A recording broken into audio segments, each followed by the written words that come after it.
بسم الله الرحمن الرحيم. الحمد لله الذي أنزل على عبده الكتاب ولم يجعل له عوجا قيما لينذر بأسا شديدا من لدنه ويبشر المؤمنين الذين يعملون الصالحات أن لهم أجرا حسنا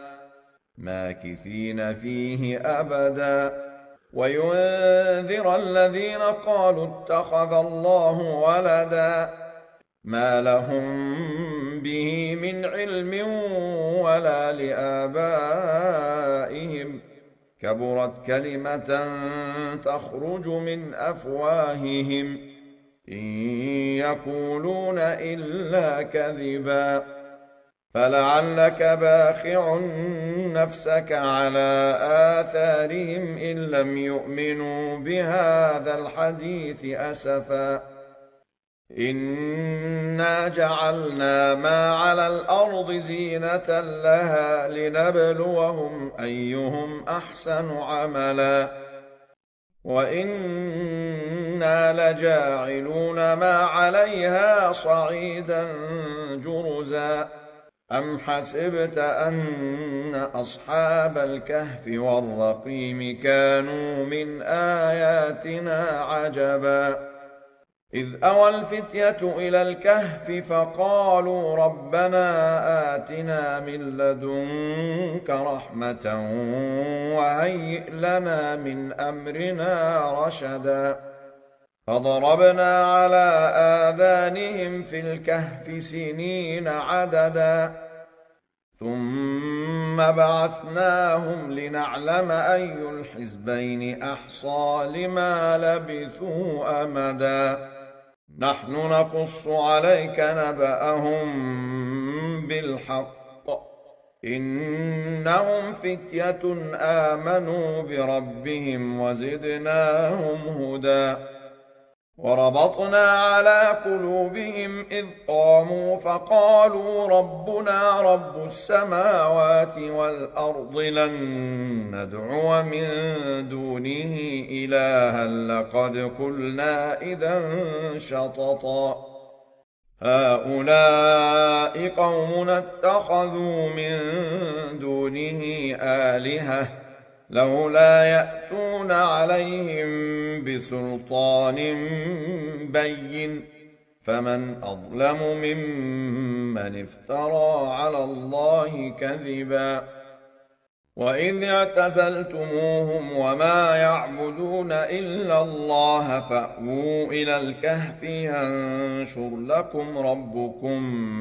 من رحمته ويهيئ لكم من أمركم مرفقا وترى الشمس إذا طلعت تزاور عن كهفهم ذات اليمين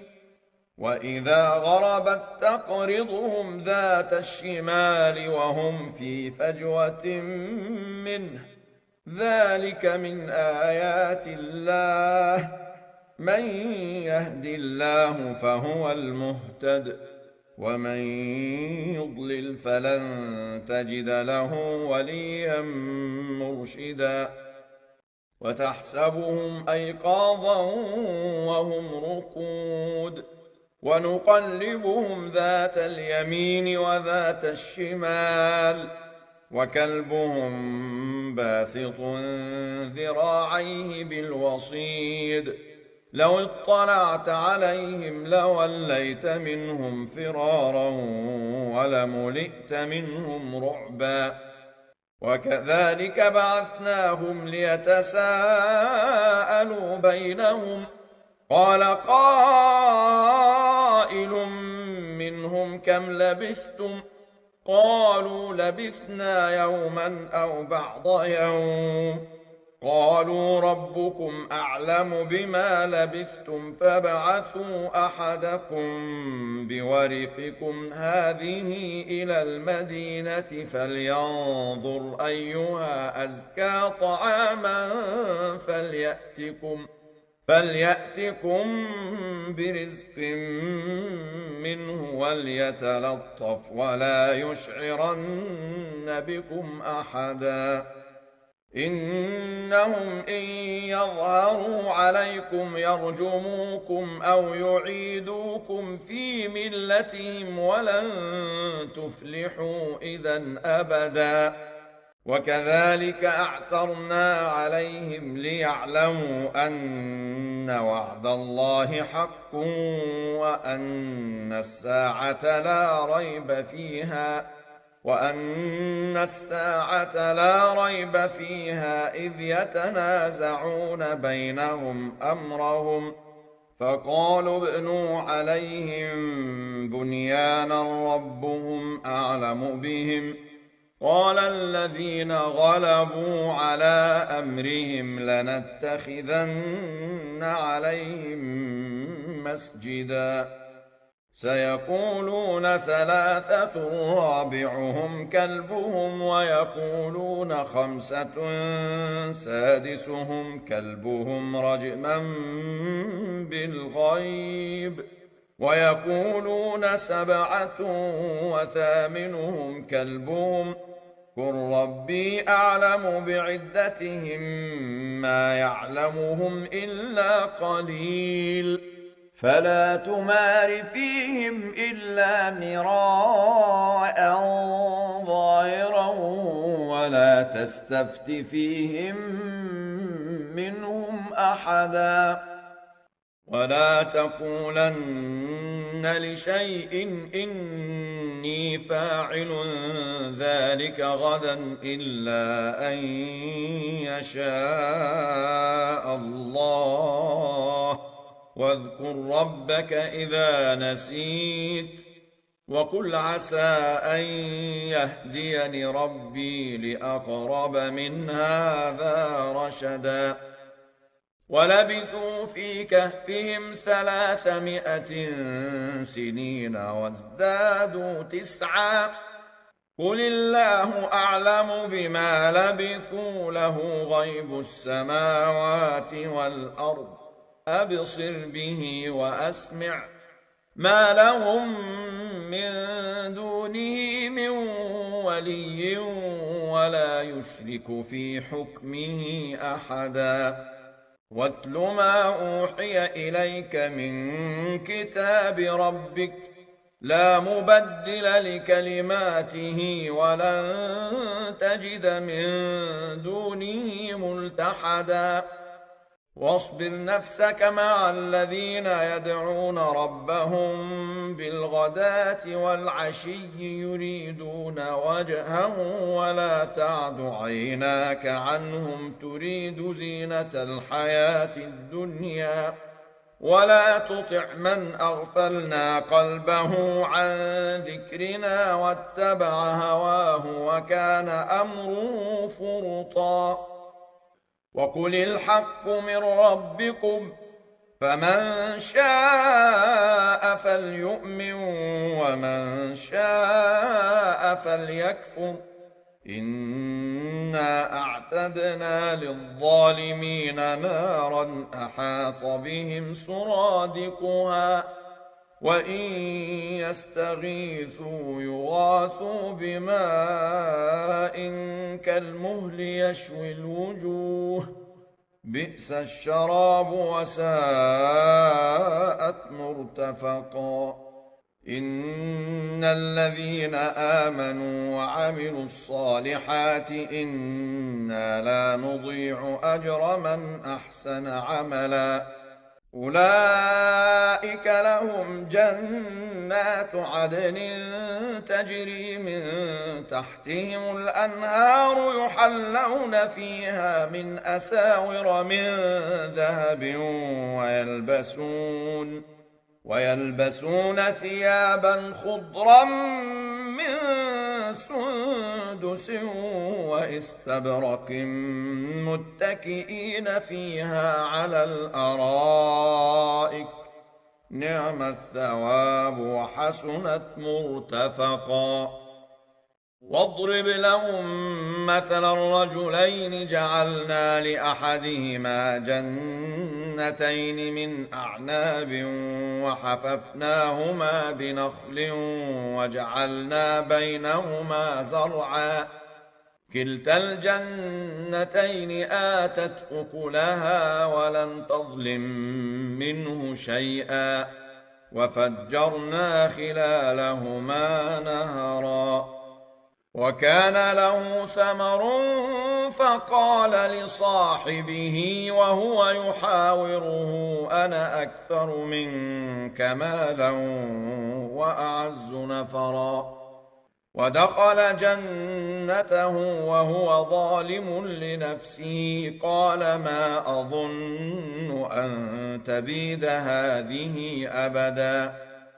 وما أظن الساعة قائمة ولئن رددت إلى ربي لأجدن خيرا منها منقلبا قال له صاحبه وهو يحاوره أكفرت بالذي خلقك من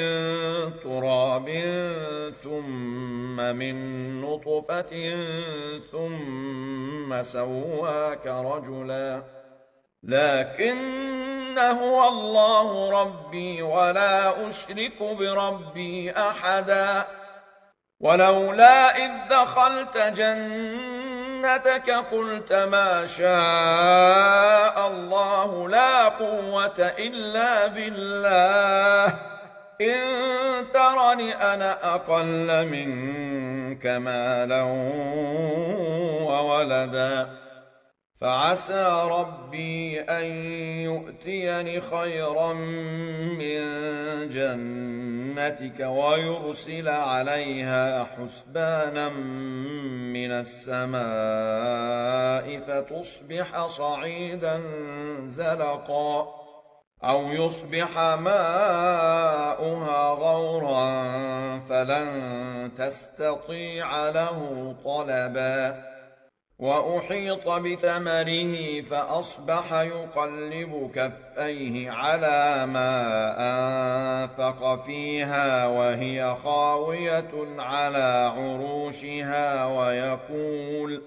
ويقول يا ليتني لم أشرك بربي أحدا ولم تكن له فئة ينصرونه من دون الله وما كان منتصرا هنالك الولاية لله الحق هو خير ثوابا وخير عقبا واضرب لهم مثل الحياة الدنيا كماء إن أنزلناه من السماء فاختلط به نبات الأرض فأصبح هشيما تذروه الرياح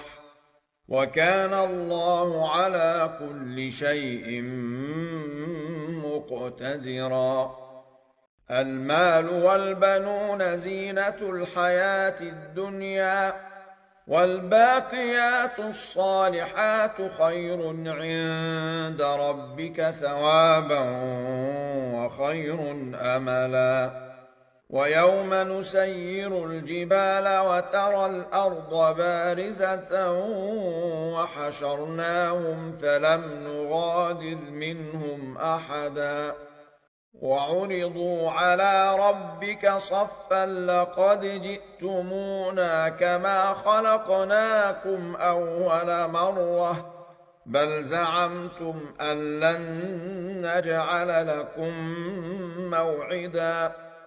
ووضع الكتاب فترى المجرمين مشفقين مما فيه ويقولون يا ويلتنا ما لهذا الكتاب لا يغادر صغيرة ولا كبيرة إلا أحصاها ووجدوا ما عملوا حاضرا ولا يظلم ربك أحدا وإذ قلنا للملائكة اسجدوا لآدم فسجدوا إلا إبليس كان من الجن ففسق عن أمر ربه أفتتخذونه وذريته أولياء من دوني وهم لكم عدو بئس للظالمين بدلا ما أشهدتهم خلق السماوات والأرض ولا خلق أنفسهم وما كنت متخذ المضلين عضدا ويوم يقول نادوا شركائي الذين زعمتم فدعوهم فلم يستجيبوا لهم وجعلنا بينهم موبقا ورأى المجرمون النار فظنوا أنهم مواقعوها ولم يجدوا عنها مصرفا ولقد صرفنا في هذا القرآن للناس من كل مثل وكان الإنسان أكثر شيء جدلا وما منع الناس أن يؤمنوا إذ جاءهم الهدى ويستغفروا ربهم إلا أن تأتيهم سنة الأولين أو يأتيهم العذاب قبلا وما نرسل المرسلين إلا مبشرين ومنذرين ويجادل الذين كفروا بالباطل ليدحضوا به الحق واتخذوا آياتي وما أنذروا هزوا ومن أظلم ممن ذكر بآيات ربه فأعرض عنها ونسي ما قدمت يداه إنا جعلنا على قلوبهم أكنة أن يفقهوه وفي آذانهم وقرا وإن تدعهم إلى الهدى فلن يهتدوا إذا أبدا وربك الغفور ذو الرحمة لو يؤاخذهم بما كسبوا لعجل لهم العذاب بل لهم موعد لن يجدوا من دونه موئلا وتلك القرى أهلكناهم لما ظلموا وجعلنا لمهلكهم موعدا وإذ قال موسى لفتاه لا أبرح حتى أبلغ مجمع البحرين أو أمضي حقبا فلما بلغا مجمع بينهما نسيا حوتهما فاتخذ سبيله في البحر سربا فلما جاوزا قال لفتاه آتنا غداءنا لقد لقينا من سفرنا هذا نصبا قال أرأيت إذ أوينا إلى الصخرة فإني نسيت الحوت وما أنسانيه إلا الشيطان أن أذكره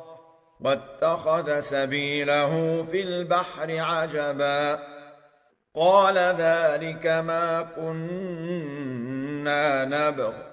فارتدا على آثارهما قصصا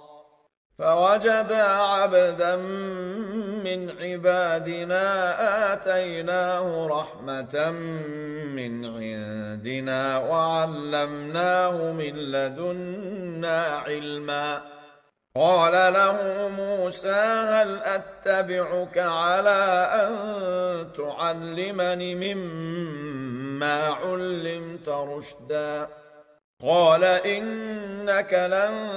تستطيع معي صبرا وكيف تصبر على ما لم تحط به خبرا قال ستجدني إن شاء الله صابرا ولا أعصي لك أمرا قال فإن اتبعتني فلا تسألني عن شيء حتى أحدث لك منه ذكرا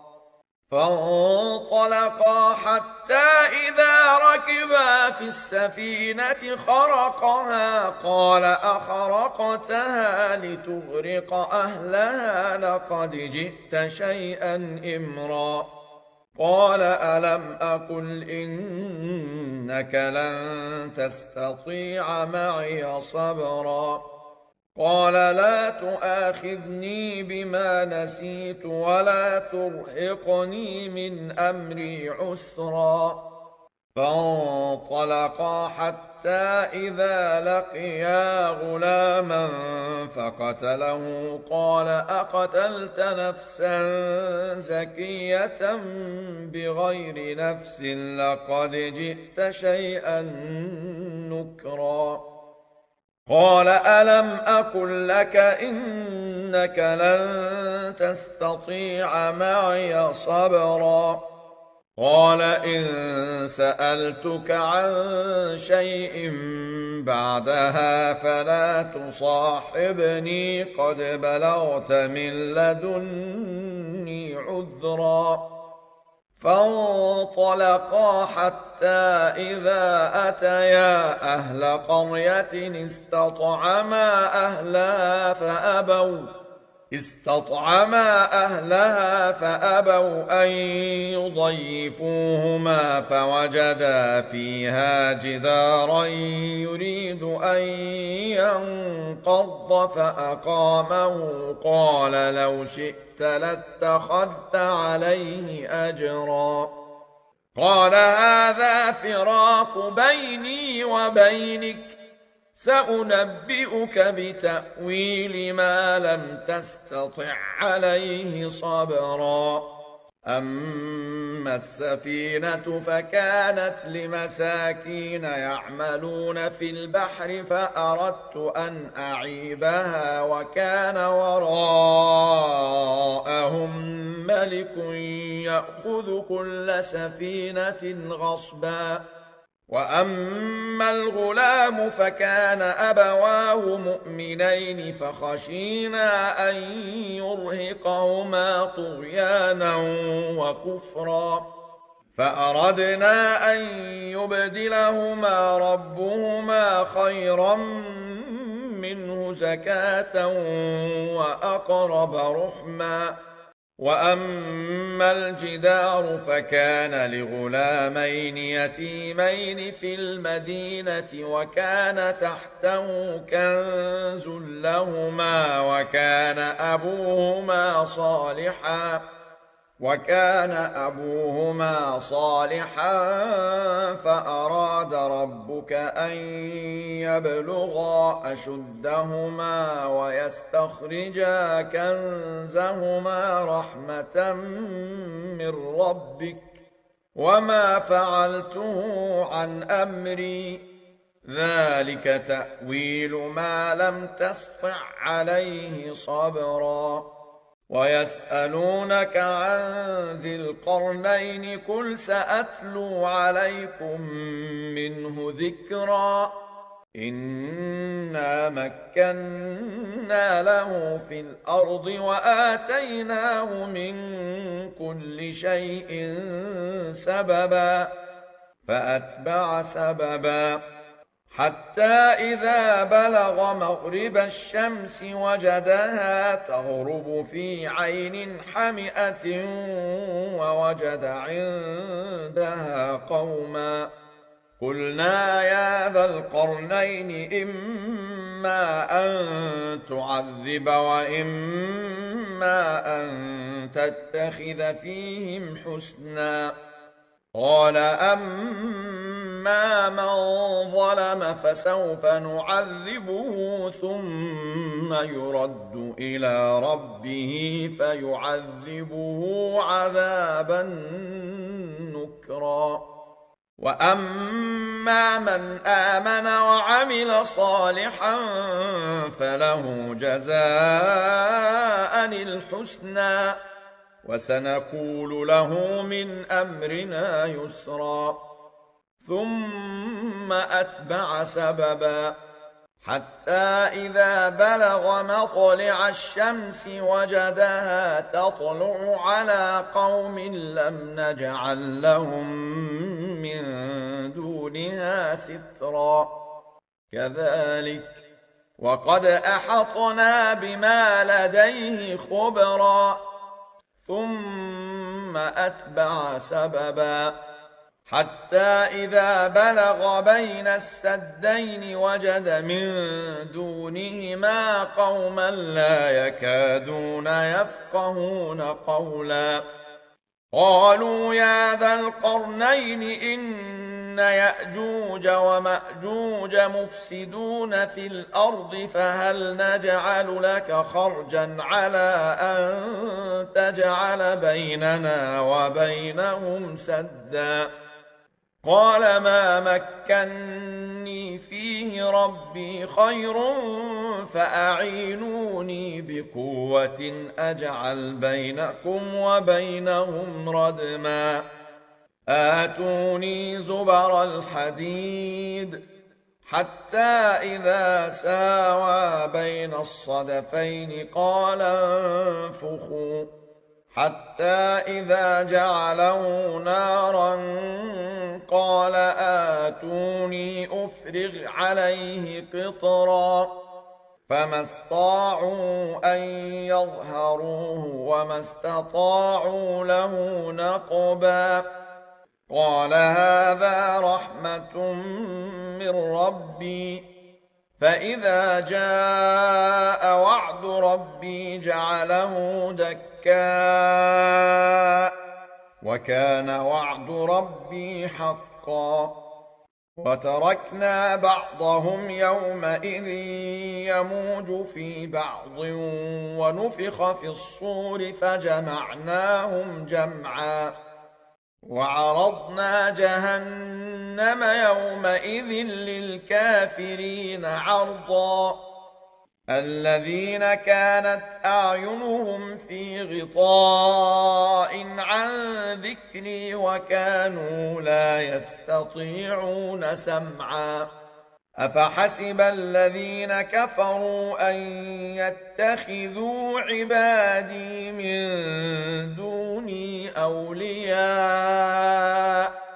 إنا أعتدنا جهنم للكافرين نزلا.